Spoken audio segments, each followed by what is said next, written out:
One more Trump example here. Quote, take China as an example. I have many friends, Donald Trump speaking, I have many friends, great manufacturers. They want to go into China. They can't. China won't let them. China dumps everything that they have over here. We can't get into China. We talk about free trade. It's not free trade. It's stupid trade. Close quote. In the intricate tapestry of economic policy, few voices resonate with the clarity and depth of Thomas Sowell. A senior fellow at the Hoover Institution and a renowned economist, Sowell has long been a critic of protectionist trade measures. His insights, grounded in classical liberalism and free market principles, emphasize the importance of voluntary exchanges and the perils of government overreach. Central to Sowell's critique is the belief that tariffs disrupt the natural flow of trade, leading to inefficiencies and unintended consequences. While they may offer short-term protection to certain industries, the broader economic ramifications often include higher consumer prices and retaliatory measures from trade partners. Sowell frequently references historical precedents to illustrate the dangers of protectionism. A prime example is the Smoot-Hawley Tariff Act of 1930. Enacted during the onset of the Great Depression, this legislation raised U.S. tariffs on thousands of imported goods, aiming to shield American industries. However, it led to a significant decline in international trade as other countries retaliated, exacerbating the global economic downturn. Fast forward to April 2, 2025, President Donald Trump announces a series of sweeping tariffs, dubbed the Liberation Day tariffs, targeting imports from countries like China, Canada, and Mexico. The immediate aftermath sees global markets reacting with volatility, echoing concerns reminiscent of the Smoot-Hawley era. Sowell expresses alarm at these developments, drawing parallels between the current situation and past policy missteps. He cautions that such unilateral actions could provoke retaliatory tariffs, disrupt global supply chains, and ultimately harm the very industries they aim to protect. The economic implications of tariffs are multifaceted. Increased consumer prices. Tariffs on imported goods often result in higher prices for consumers, as businesses pass on the additional costs. Retaliation from trade partners. Countries affected by U.S. tariffs may impose their own tariffs on American exports, harming U.S. industries and workers. Supply chain disruptions. Modern manufacturing relies on complex global supply chains. Tariffs can disrupt these networks, leading to production delays and increased costs. Market uncertainty. Sudden changes in trade policy can create uncertainty in financial markets, discouraging investment and potentially leading to economic slowdowns. Sowell argues that these outcomes are not mere possibilities, but likely consequences based on historical precedent and economic theory. In reflecting on Sowell's warnings, we are reminded of the complexities and potential dangers of protectionist trade policies. His emphasis on historical lessons and economic principles provides a critical perspective on current trade strategies. As the global economy navigates the challenges posed by the Liberation Day tariffs, Sowell's insights underscore the importance of cautious and informed policymaking. What happens when policy meant to protect becomes the very thing that destroys? When the hand that promises strength turns out to be tightening a noose around the very people it claims to uplift? In the aftermath of Donald Trump's Liberation Day tariffs, that's the question echoing through the heartland of America. And Thomas Sowell warned us before the first sanction was signed. In economic debates, few men command more intellectual weight than Thomas Sowell.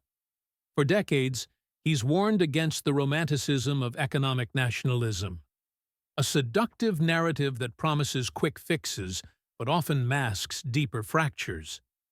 His message is simple. When politicians play chess with global markets, working-class Americans become the pawns. Let's talk about impact, not in Washington, but in Wichita, not in boardrooms, but in barber shops and breakfast diners. Shortly after the tariffs were rolled out, companies that relied on imported materials began to feel the pressure. American steel workers rejoiced at first, hoping for a revival. But what followed was a brutal wake-up call. With the price of steel rising by more than 20%, manufacturers like auto plants and appliance makers saw profit margins shrink overnight. Layoffs began quietly, in back offices. Then entire plants shuttered. Whirlpool lost market share. Ford delayed production lines. And in places like Ohio, Missouri, and Pennsylvania, the very battlegrounds that swung red in 2016, jobs vanished faster than they came. Sowell's framework helps us understand why. In his own words, there are no solutions, there are only trade-offs. When a tariff saves one job in the steel mill, it may cost 2 jobs at the car plant. The math doesn't lie, only politicians do. They said this would bring jobs back, but we didn't know it meant someone else had to pay the price. Turns out that someone was us. What do we make of that? Well, this is an argument that's been made for a number of centuries and refuted long ago, that if other people will not, quote, be fair in their trade with you, the question is, what is your best line of defense? And the best line is to pay no attention to them and engage in free trade, and you'll come out better than if you start a world trade war. You know, there was a world trade war started back in 1930. Because people said, look, we have unemployment, we'll get it cured because we'll make the stuff here and that'll create jobs. People don't seem to think beyond the first stage. Yes, you set off a trade war in which international trade contracted all around the world. Throughout the Great Depression of the 1930s, we had a trade surplus. That shows what a trade surplus will do for you. Okay. You're right, Tom. Quote, the larger question that remains as relevant as ever 8 decades after the enactment of the New Deal, was it the failure of the free market that led to the massive unemployment which persisted throughout the 1930s, or was the Great Depression prolonged by the government interventions that were intended to shorten it? Close quote. And your analysis is as follows. Well, there are a lot of ways of going at this. One is to look at the sequence of events, and we can look at this sequence. In October 1929, the stock market crashed. 2 months later, unemployment peaked at 9%. Over the next several months, the unemployment began to subside irregularly, down to 6.3% by June of 1930. So 8 months after the stock market crash, we have not yet hit double digits in unemployment.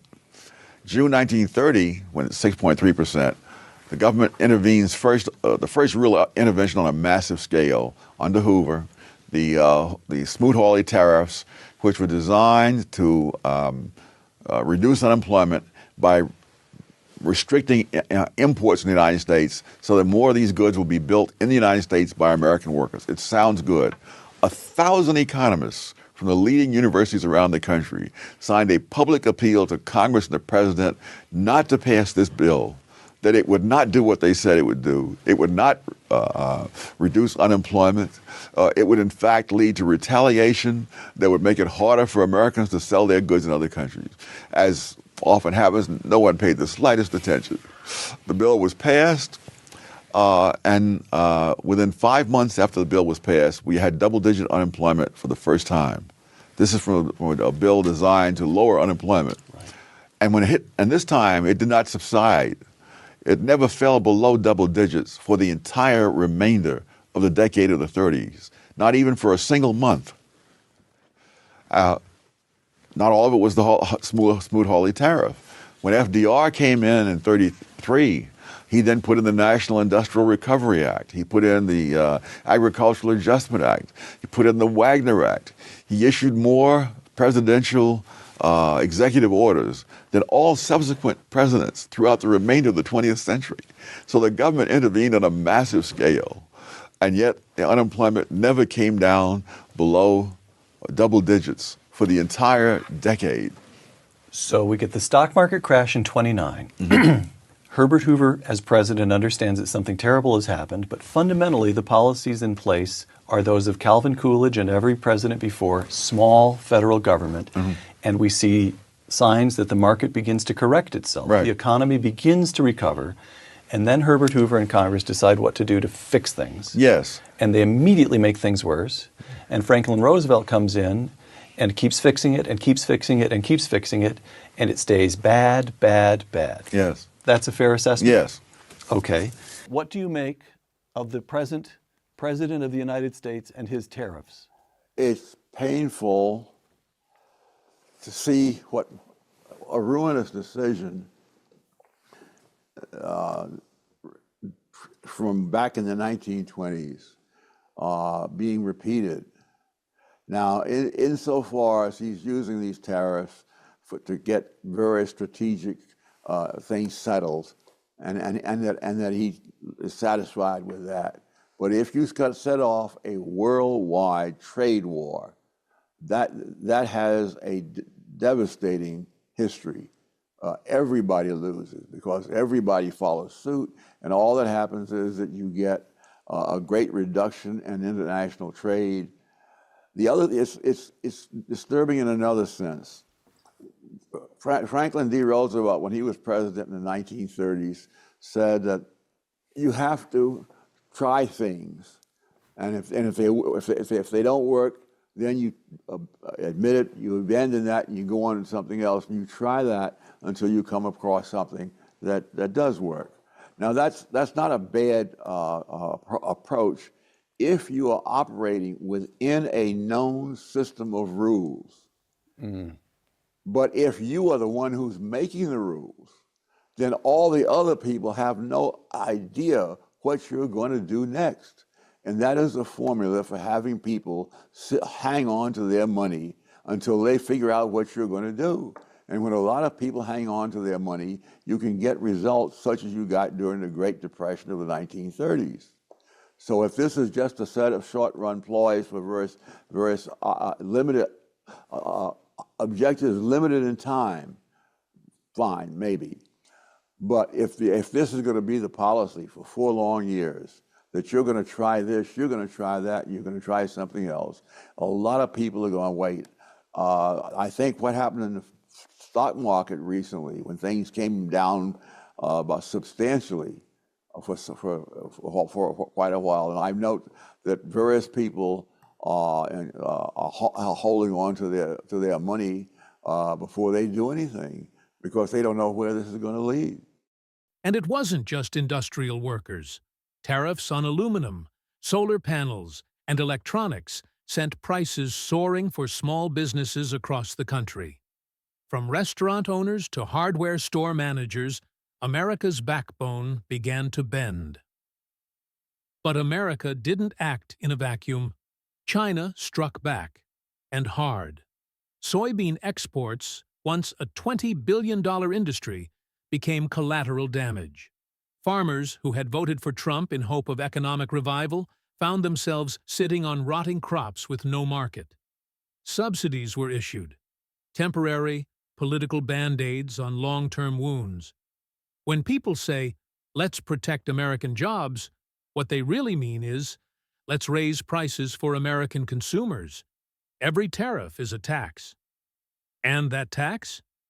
It didn't fall on billionaires in Manhattan. It landed squarely on middle-class wallets. Inflation ticked upward. By the second quarter after the tariffs, the average American family was paying $1,200 more per year on household goods. All in the name of economic patriotism.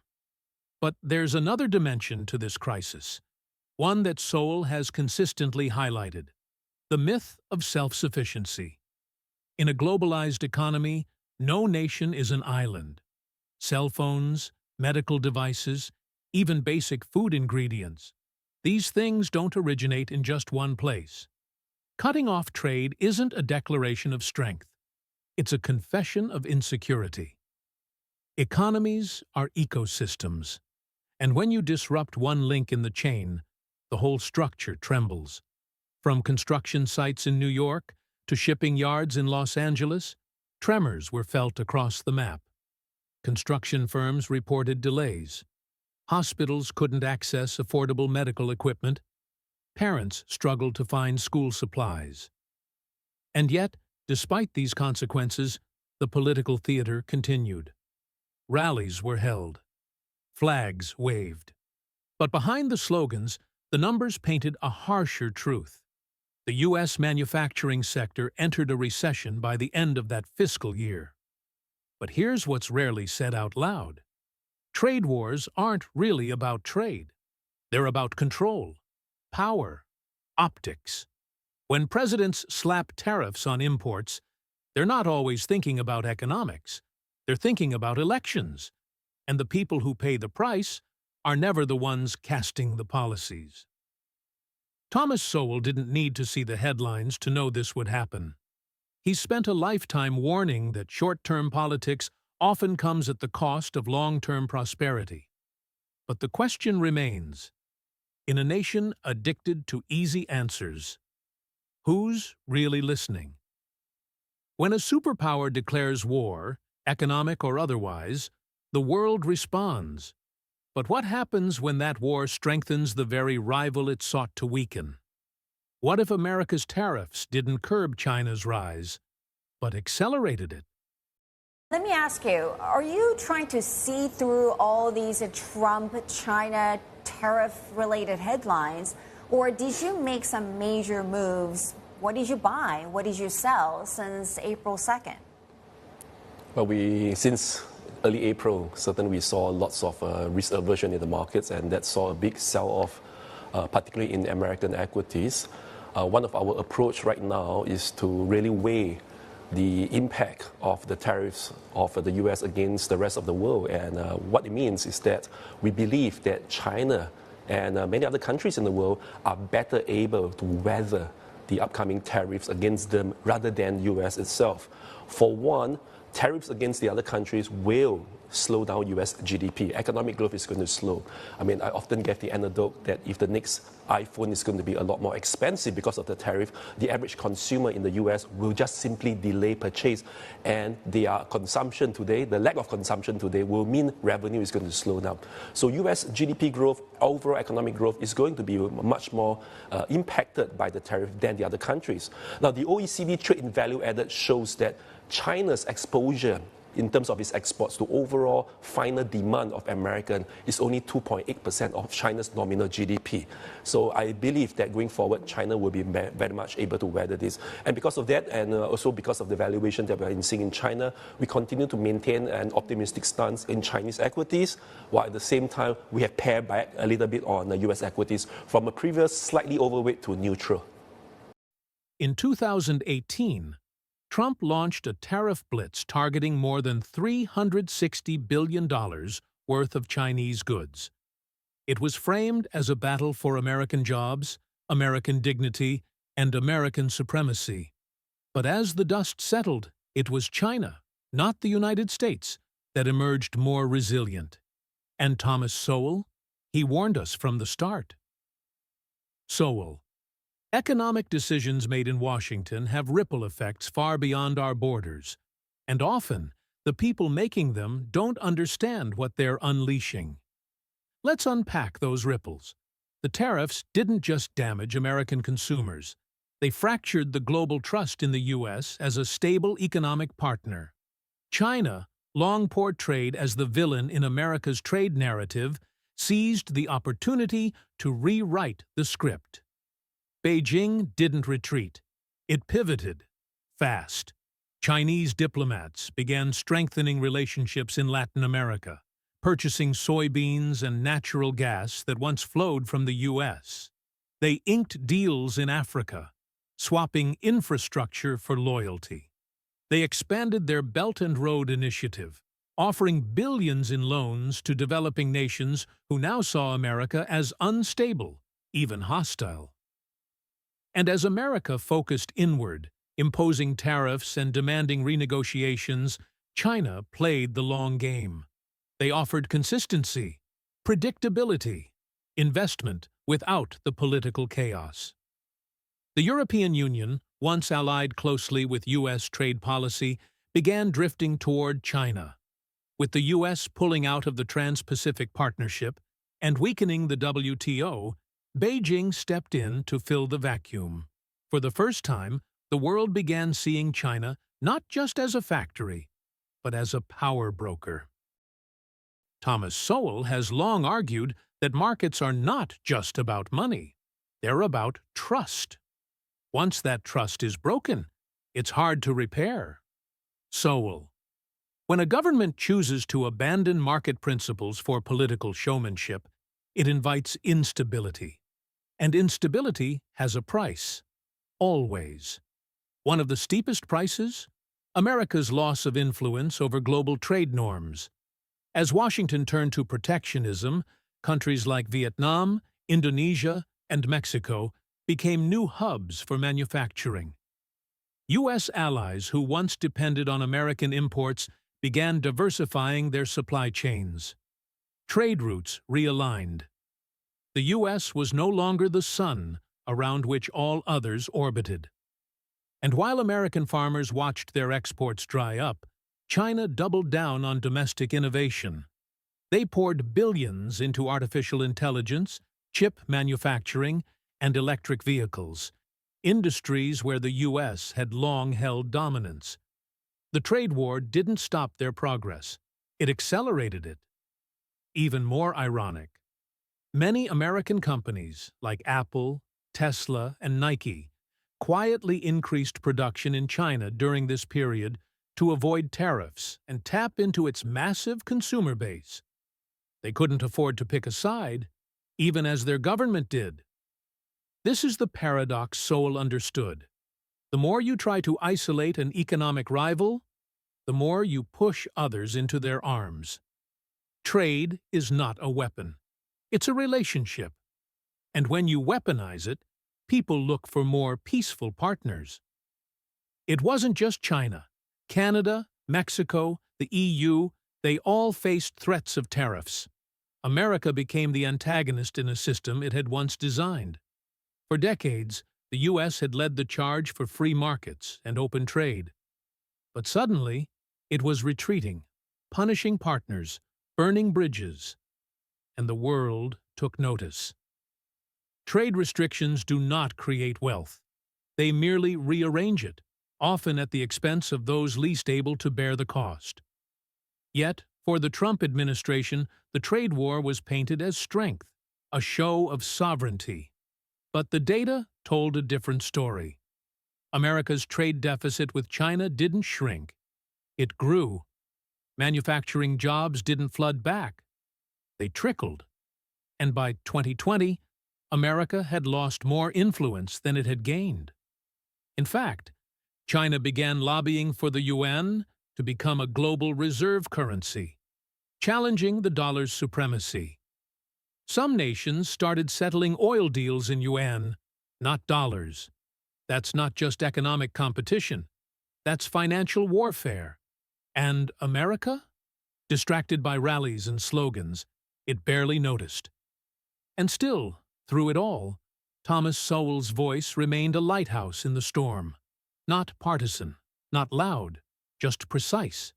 Decades ago, he warned that protectionism is a siren's song, enticing but destructive. Sowell. Politicians thrive on crises, especially ones they help create. And trade wars? They are the most seductive kind of crisis, because you can always blame someone else. The tragedy isn't just that this was avoidable, it's that it was predictable. America didn't lose ground because of foreign threats. It lost ground because of its own short-sightedness. In the race for political points, it forgot the rules of the global game. And China? They just kept playing, strategically, patiently, ruthlessly. Thomas Sowell once said, "The first lesson of economics is scarcity. The first lesson of politics is to ignore the first lesson of economics." And in this case, America ignored both. There's a silence spreading across the country, not the peace that comes after a storm, but the eerie quiet before another one begins. Factories have closed, Allies have drifted. And the American middle class, the very people these trade wars were supposed to protect, are facing a reckoning. Thomas Sowell tried to warn us. For decades, he warned that trade, labor, and prosperity are not driven by slogans, but by principle.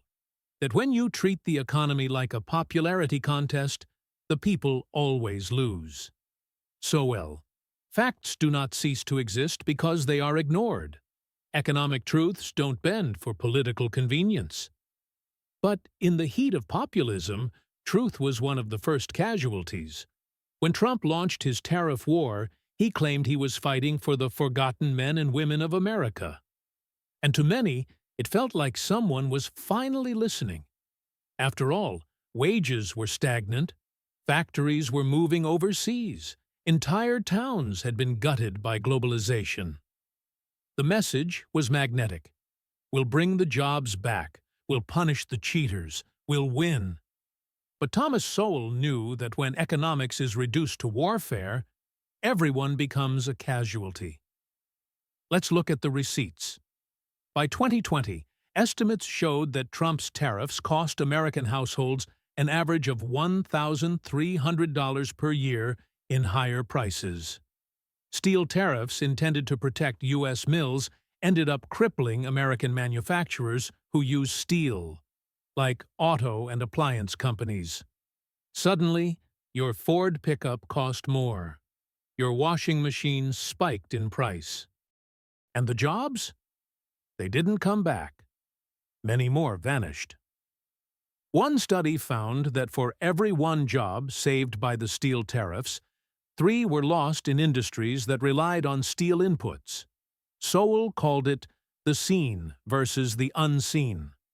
Politicians show you the factory that reopened, but not the 3 that quietly closed down the road. Sowell. The ability to see beyond stage 1, to anticipate consequences, is the true test of economic wisdom, and politicians often fail that test. And now, the next crisis is quietly forming. Because while the U.S. was fighting with tariffs, China was buying up cobalt mines in Africa, securing lithium supplies in South America, dominating the rare earth minerals needed for electric cars, military tech, and semiconductors. The future is green, digital, automated. But the raw materials for that future? They're increasingly controlled by Beijing. So while the U.S. argued over steel and soybeans, the real economic war was moving to chips, batteries, and energy grids. Sowell knew this kind of strategic failure wasn't new.